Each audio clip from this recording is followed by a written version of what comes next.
네, 안녕하세요. 김영록 TV의 날짜 이야기합니다. 자, 오늘은 5월 31일이네요. 네, 5월의 마지막 날입니다.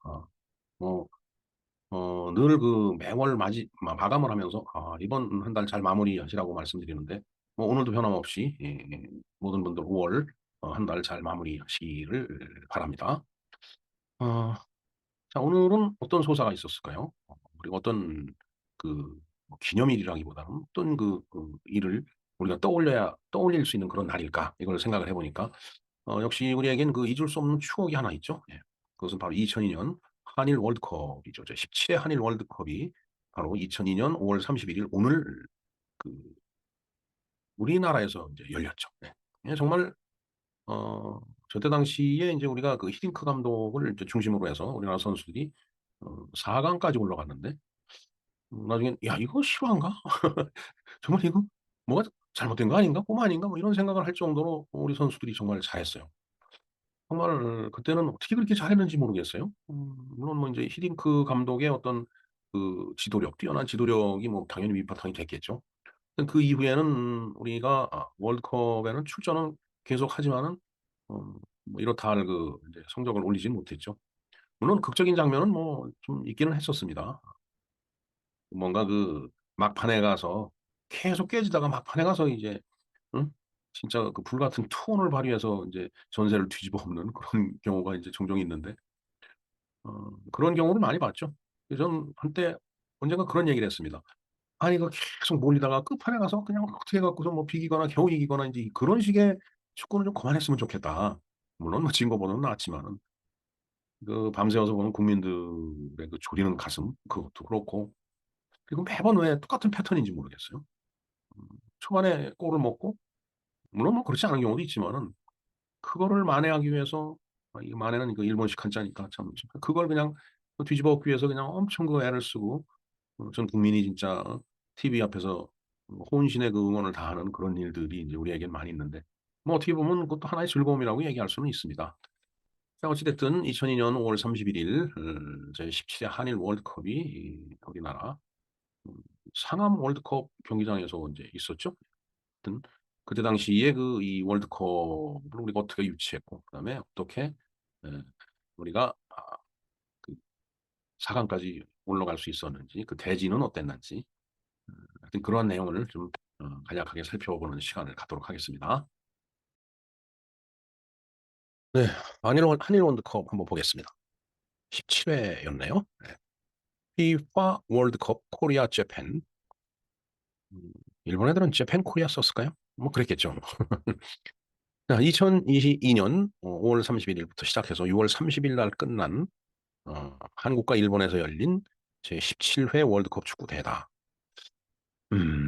참 정말 2002년, 뭐 저 개인적으로도 2002년 굉장히 의미 있는 해였는데, 그때 월드컵이 4 강까지 올라와서 정말 참 음 정말 뭐 이게 꿈 같은 얘기였죠, 그때 당시에. 예. 아시아에서 열린 첫 월드컵 대회다라는 얘기네요. 그다음에 월드컵 사상 유일하게 두 나라 이상이 공동으로 개최한 대회다. 공동 개최가 지금까지는 없었죠. 한 나라에서만 했는데. 예. 그다음에 6대 6 32 개국에서 출전을 했네요. 참. 자, 브라질은 이 대회에서 다섯 번째 피파 월드컵 우승을 달성을 했다. 그리고 한국은 사상 최초로 월드컵 4강 진출에 성공해서 최종 4 위를 기록했다. 그러니까 4 강이죠. 정말 '이게 실화 같은 얘기였나.' 하는 생각이 들 정도로 그때 진짜 아주 순간순간이 숨 막히면서 잘했죠. 뭐 저도 그거 다 봤는데, 정말 참 기적 같은 일들이 그때 많이 있었어요. 특히 히딩크 감독이 어퍼컷 세레모니라고 하죠. 그냥 밑에서부터 위로 주먹 한 방 올려치는 그 세레머니가 정말 아주 뭐 지금까지도 이제 음 인구의 회자가 될 정도로 멋있는 세레모니였죠. 예. 그리고 그때 I'm still hungry라고 그랬나요? 계속 나 배가 고프다." 이거야. "더 올라가야 되겠다." 이거죠. 예. 그래서 올라간 게 4 강까지 올라갔어요. 정말 한국 축구로서는 정말 이제 이변, 기적 뭐 이런 표현은 좀 그렇지만은 정말 괄목할 만한 성과를 이룬 그런 대회죠. 1996년 5월 피파 총회에서 한국과 일본이 공동 개최국으로 선정이 됐다. 본래 월드컵 유치 준비는 일본이 먼저 이제 했죠. 그때까지만 하더라도 인제 일본은 월드컵에서 예선을 통과하고 본선에 진출한 경험이 이제 없었죠. 음, 1994년 월드컵에서 예선을 통과하고 본선에서 독일, 그다음에 스페인 등 축구 강국들과 겨뤄본 적이 있는 한국에서 개최해야 한다는 것이 우리 쪽 그 주장이 이제 힘을 받아갖고서 유치 준비는 일본이 먼저 시작했지만 공동 개최로 이제 그렇게 결정이 났습니다. 따라서 피파 집행위원장들은 만장일치로 양국의 공동 개최를 선언했고 공식 명칭의 우선권은 한국이, 결승전은 일본이 취하는 방식으로 협의를 했다. 그렇군요. 재팬 코리아 이렇게 쓰진 않고 코리아 재팬 썼는데 어, 결승전이 아무래도 하이라이트니까 그걸 이제 일본이 가져가는 그런 방식을 쓴 거네요. 참 정말 저때 그 생각하고 되돌아보면은 정말 흥분의 도가니였죠. 더군다나 이제 붉은 악마 해갖고서 온갖 그 온갖이 아니죠. 온 국민이 빨간 그 티셔츠를 입고 음, 그 광화문 네거리에서 모이고 그다음에 그 뭐 각 도시마다 그 넓은 공간 그 운동장 같은 데 모여서 그 대형 스크린을 통해서 보면서 이제 응원을 하고 이게 길거리 응원이라고 그랬죠. 뭐 그 이후에도 이제 그 큰 경기가 있으면 그런 길거리 응원전이 이제 있긴 하지만은 뭐 그때 같이 이제 사람들이 많이 운집하는 경우는 이제 그 이후에는 이제 없죠, 사실은. 그만큼 사람들이 관심을 갖고 정말 이거 지면은 뭐 내가 죽는 것 같은 그런 생각 그 했던 게 사실이죠. 네. 예선을 볼까요? 전 세계 199개국이 예선에 참여를 했습니다. 그리고 전대회 우승국인 프랑스는 이 대회에서 마지막으로 실시된 전대 우승국 자동 출전권 얻어 예선에 참여하지 않고 바로 본선에 진출했다. 예, 그 전에 맞아요. 예, 프랑스가 우승을 했죠. 예. 유럽에서는 프랑스, 덴마크, 독일, 러시아, 벨기에, 스웨덴, 스페인, 슬로베니아, 아일랜드, 이탈리아, 잉글랜드, 크로아티아, 터키, 포르투갈, 폴란드 등 15개국이 나왔다.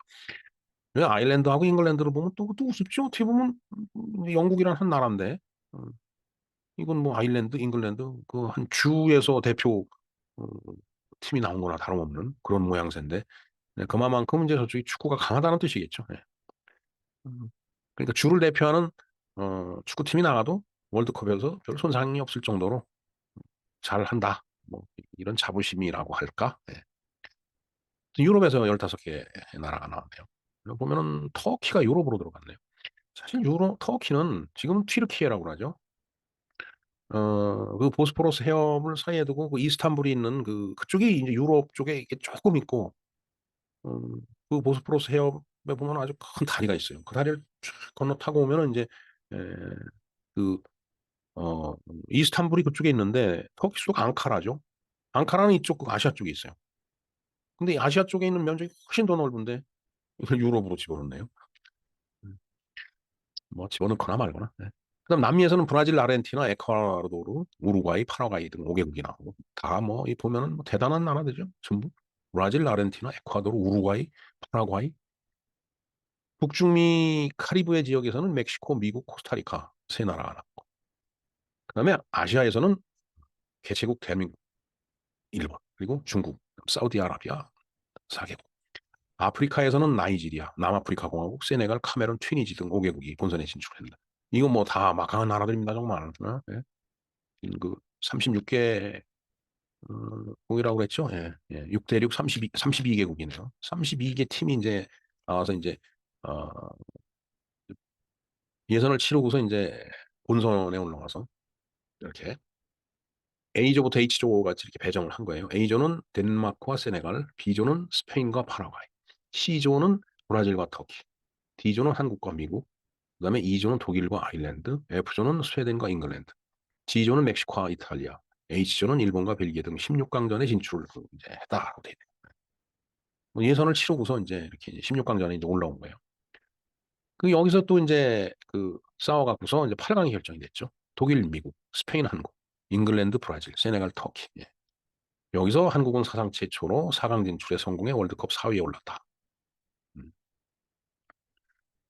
어, 근데 스페인을 우리가 이제 이김으로 해서 이제 4강에 올라갔죠. 근데 스페인은 마지막에 비겼는데 그 승부차기에서 그, 그 승부차기 할 때 스페인 그 선수가 조금 뭔가 이게 눈빛이 두려워하는 눈빛 같은 게 보였어요. 근데 그 실축을 하더라고. 근데 이제 그다음에 홍명보가 이걸 넣으면은 이제 4강 올라가는데 홍명보가 가볍게 이제 성공을 시켰죠. 그래갖고 뭐 팔을 크게 흔들면서 막 우는 그 모습이 지금도 눈에 선합니다. 환하게 웃으면서. 예. 어찌됐든 그걸 통해서 우리가 4강에 올라간 거예요. 이제 4강전이 벌렸죠. 브라질, 독일, 터키, 한국 이렇게. 이제 우리가 터키하고 했죠. 해서 이제 우리가 졌고 그런 브라질 가만 있어봐. 음, 브라질과 독일이 결승에 올라갔는데 터키하고 우리가 3, 4위전을 했죠. 우리가 독일하고 붙었나? 아마 그랬죠. 예. 그래서 이제 저때 당시에 그 이제 독일 거래처가 있었어요, 제가. 그 거래처 사장님 나이가 저랑 비슷한데 하여튼 재미난 친구였어요. 그래도 공부도 뭐 미국서 전자 전공해서 박사학위까지 받고 백만장자의 아들로서 정말 어 아주 그 이제, 나름대로 그 이제 굴지의 그 이제 물리치료기 제조 회사를 이제 운영을 했는데 어, 그때 이제 저 그러더라고요. 한국이 독일을 이기면은 니네들 디스카운트 없다. 제품에 디스카운트 농담같이 그런 얘기를 했는데 결국은 우리가 졌죠. 그래서 디스카운트는 받았습니다. 그래서 우리가 졌으니까 디스카운트를 더 해달라. 그랬더니 그건 또 안 해주더라고요. 참, 저 때는 기적 같았고 정말 흥분됐었던 때요. 우리가 어떻게 4강에 올라갈까? 정말 대한민국 역사에 다시 없을 일 같기도 하고 그렇습니다. 물론 뭐 이제 알 수 없는 거지만. 그 다음에 이제 결승에서 브라질과 독일이 경기를 했는데 브라질이 독일을 2대 0으로 꺾으면서 다섯 번째 피파 월드컵 우승을 브라질이 차지를 했죠. 네. 다음 월드컵에서는 브라질이 또 아주 그냥 개망신당할 정도로 어? 어, 엉망진창으로 친 그런 경우도 제 기억에 있어요. 예. 뭐 그러나 어쩌다 뭐 그런 일이 발생을 할 수 있을는지 모르지만 브라질은 역시 축구 강국이죠. 브라질, 독일, 프랑스, 뭐 이태리, 스페인 뭐 전부 뭐 대노라는 나라들이죠. 정말 어, 저는 그 이탈리아를 이기는 것도 참 그랬고 미국 이긴 것도 그랬고 그다음에 스페인 이긴 것도 그랬고 포르투갈 이긴 것도 그랬고 정말 참 순간순간이 그렇게 뭐라고 그럴까 조마조마하고 가슴 졸이면서 본 그런 뭐 앞으로 또 다시 없을 거예요. 요즘은 축구에 별 관심이 없습니다. 그런 거는 이제 제 인생에 더 이상 없지 않을까 이런 생각. 모르죠. 우리나라가 갑자기 또 다시 4강이 되면 또. 자, 경기장을 한번 보겠습니다. 경기는 한국과 일본 양국에서 진행을 해요. 서로 짓는 거죠. 한국에서는 서울 월드컵, 이게 상암동이죠. 부산, 인천, 울산, 대구, 수원, 광주, 전주, 제주, 대전. 예, 10곳을 지었고, 그 다음에 일본에서는 요코하마, 사이타마, 시즈오카, 나가이, 그 다음에 미야기, 오이타, 니카타, 가시마, 고베, 삿포로 등 10곳. 이렇게 해서 이제 20곳을 갖고 이제 운영을 한 겁니다. 자, 어찌됐든 결과는 최종 우승은 앞에서도 말씀드렸지만 브라질, 준우승은 독일, 터키는 3위, 4위는 우리나라, 대한민국. 그다음에 여기서 호나우두가 8골을 득점을 해서 최다 득점 선수로 골든 슈를 수상을 했다. 독일의 올리버 칸은 골든볼과 골든 글러브를 수상을 했다. 같은 해 호나우두는 피파에서 올해의 선수상도 수상을 했다. 다 내노라는 선수들이죠. 그, 그 4강에 이, 어, 이게 성적표예요. 네? 성적표. 결국은 우리나라가 4등을 했네요. 어찌됐든 참 잘 싸운 그 한판이었습니다. 네, 좀 더 상세한 자료를 제가 링크를 걸어 놓겠습니다. 네. 아까도 말씀드렸지만 붉은 악마와 길거리 응원 기대이죠. 이제 붉은 악마 그 티셔츠에 보면 Be the Red 이렇게 써 있죠.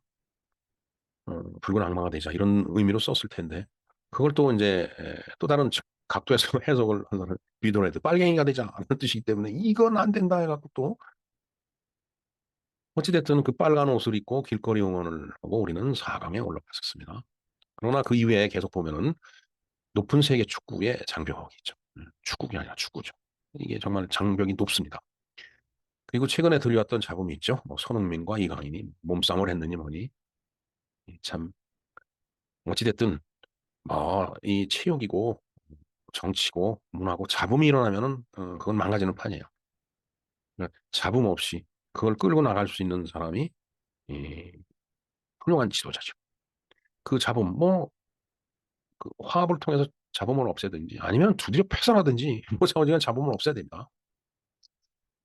네, 그리고 오늘은 또 바다의 날이고 금년의 날, 아줌마의 날이고 그다음에 5월 21일 남한 총선거를 통해 갖고서 그, 그 국회의원들을 뽑았는데 5월 20일인가요? 5월 10일인가요? 좀 헷갈립니다. 죄송합니다. 하여튼 그 국회의원들이 이제 전국회 개원을 한 날이 바로 오늘 5월 31일이 되겠습니다. 재원국회 개원일 5월 10일이죠. 정말 이 깜빡깜빡하는 거 보면은 정말 드릴 말씀이 없습니다. 한번 현재가 자료를 한번 보겠습니다. 5월 10일이시고 그래서 지금 현재 유권자의 날로 지정이 있습니다. 네, 그 50선거를 막기 위해서 제주도 4.3 폭동이 일어나고 뭐 난리가 났던 겁니다. 그 전부터 우리 역사를 자꾸 왜곡시키는 무리들이 있는데 우리가 역사를 똑바로 봐야 된다라는 말씀을 드립니다. 물론 월드컵 관계는 없지만은 네, 하여튼 그리고 이제 폐막일이 이제 6월 30일이었어요. 근데 이때 연평도에서 이제 어, 북괴군의 이제 도발이 있었죠. 이때 그 이제 폐막을 보러 김대중 대통령이 이제 일본을 갔는데 그것도 말이 많죠. 나라에서 전투가 벌어졌는데 왔네 안 왔냐고 참 전쟁을 해도 좀 신사답게 해야지. 그 비겁하게 그 월드컵 저 폐막 그 진짜 아주 세계인의 축제가 벌어지는데 그걸 거기서 총을 쏴대는 놈들이 어디 있어요? 참 진짜 치졸하고 비겁한 놈들이에요. 그 상황에서 그래 김대중 대통령이 정말 돌아와야 될까 말아야 될까 얼마나 고민을 했겠어요. 응? 하여튼 그렇게 역사는 흘러갔습니다. 하여튼 그분도 돌아가셨고 예, 예, 이상 월드컵 개막일에 대해서 알아봤습니다. 김영로 TV의 날짜 이야기였습니다. 감사합니다.